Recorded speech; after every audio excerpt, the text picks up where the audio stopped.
굿모닝 임브레이스. 오늘은 행복의 파란새를 찾아서 하나님의 섭리 가운데 살아가는 인생 룻기 두 번째 시간입니다. 함께 룻기 읽어볼게요. 모압 지방에서 사는 동안에 나오미는 주님께서 백성을 돌보셔서 고향에 풍년이 들게 하셨다는 말을 듣고 두 며느리와 함께 모압 지방을 떠날 채비를 차렸다. 나오미가 살던 곳을 떠날 때 두 며느리도 함께 떠났다. 그들은 유다 땅으로 돌아가려고 길을 나섰다. 길을 가다가 나오미가 두 며느리에게 말하였다. 너희는 제각기 친정으로 돌아가거라. 너희가 죽은 너희 남편들과 나를 한결같이 사랑하여 주셨으니 주님께서도 너희에게 그렇게 해주시기를 빈다. 너희가 각각 새 남편을 만나 행복한 가정을 이루도록 주님께서 돌보아 주시기를 바란다. 나오미가 작별하려고 그들에게 입을 맞추니 며느리들이 큰 소리로 울면서 말하였다. 아닙니다. 우리도 어머님과 함께 어머님의 결례에게로 돌아가겠습니다. 남편과 두 아들까지 잃은 나오미는 이제 살 길을 모색합니다. 늙어가는 나오미는 혼자 몸이 아닙니다. 자신의 아들들이 결혼한 모압 여성 룻과 오르바도 나오미와 함께합니다. 나오미는 주님께서 백성을 돌보셔서 고향 베들레헴에 풍년이 들었다는 소식을 듣습니다. 지난 기근이 들자 모압으로 떠났고 이제는 다시 풍년이 들자 돌아옵니다. 하지만 돌아오는 발걸음은 무겁습니다. 모압으로 갈 때 앞장섰던 남편도 어린 두 아들도 없습니다. 오히려 두 며느리가 함께합니다. 구약시대에서 남자가 없는 가정은 생활수단, 경제적 수단이 없는 것을 의미합니다. 이뿐만이 아니라 가정의 법적 권리는 남자들이 주장하고 보호했기 때문에 남자가 없는 집은 사회적으로 취약층에 속합니다. 그래서 율법에는 남편이 죽으면 남편의 형제와 결혼하거나 아니면 새로운 남자와 새 가정을 꾸리는 것이 당연한 당시의 문화였습니다. 나오미는 돌아오는 길에 오랜 고민을 마치고 이내 입을 뗍니다. 하나님께서 나와 너희 남편들을 사랑해 주셨으니 너희들에게도 그 사랑을 보여주시기를 바란다. 이제 집으로 돌아가라. 여기까지 왔으니 이만하면 됐다. 나하고 같이 가는 것은 너희에게 미래가 없으니 이제 그만하고 새 남편과 새 가정을 꾸려라. 분명 이 결정은 나오미 본인을 위한 결정이 아니었습니다. 나오미는 이제 재혼하기에는 너무나도 늦은 나이였고 누군가의 부양을 받아야 하는 처지였습니다. 분명 두 며느리의 웃어른이지만 어떠한 도움도 베풀 수 없는 나오미 입장에서는 두 며느리를 떠나보내겠다는 것은 혼자 조용히 삶을 마무리하겠다는 것과 다름이 없죠. 늙은 나오미는 젊은 며느리 룻과 오르바가 같이 한다면 그래도 형편은 조금 나을 것입니다. 비록 여성이고 남성이 가져올 수 있는 수입보다는 적지만 적어도 나오미 혼자서 스스로 생활을 꾸려가는 것보다는 수월할 테니 말입니다. 하지만 나오미는 그래도 두 며느리를 보내기로 결심합니다. 왜냐하면 두 며느리를 사랑하기 때문입니다. 두 며느리가 자신을 부양해야 한다는 이유로 재혼 시기를 놓쳐 자신처럼 누구에게 의지하는 꼴이 되지 않기를 바랬던 것이죠. 나오미는 이제 두 며느리에게 작별 인사를 전합니다.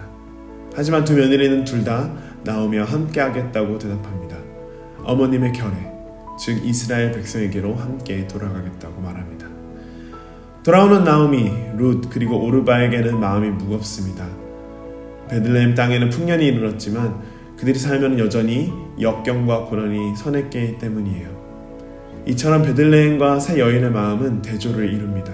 새 여인은 큰 소리로 울며 어떻게 살아가야 할지 마음이 막막합니다. 하지만 베들레헴의 풍년이 들게 한 것은 하나님, 주님이십니다.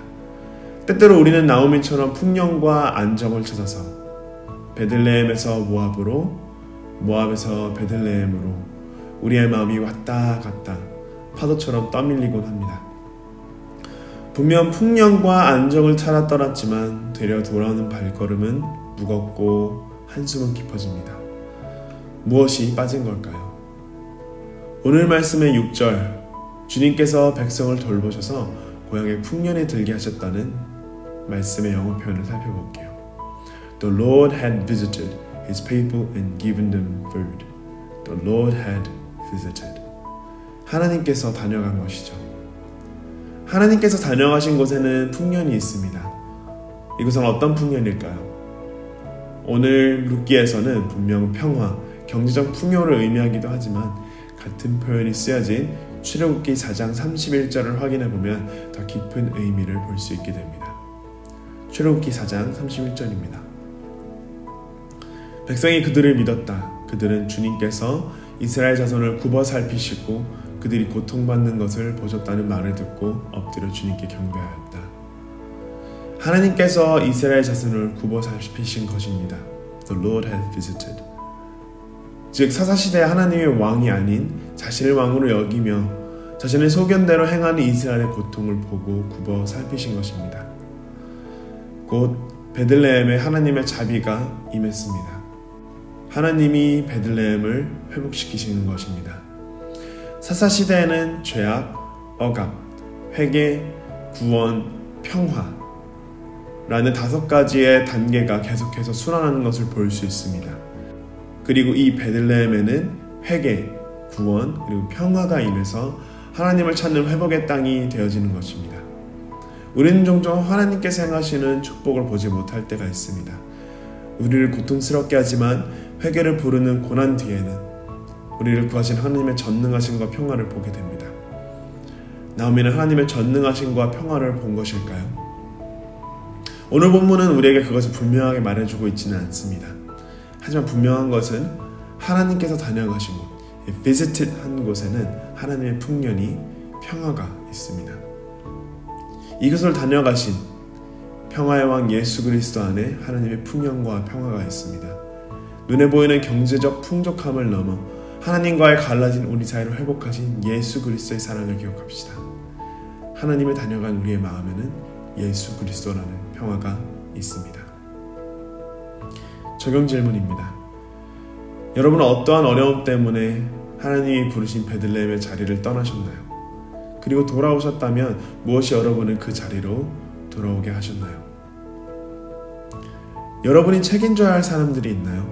나의 유익이 아닌 그들의 유익을 위해 어떠한 결정을 내려야 할까요?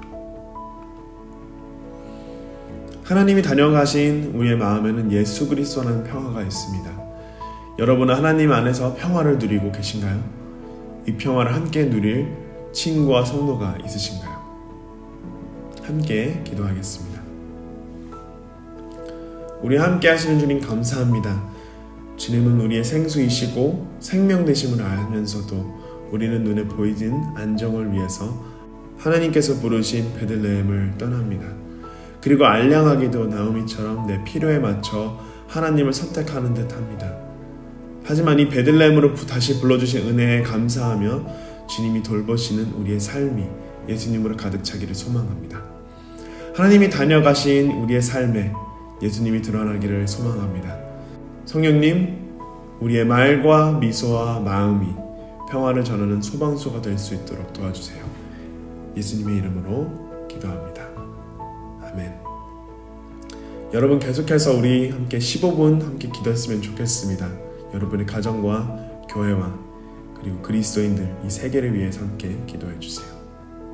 Embrace Jesus, embrace people.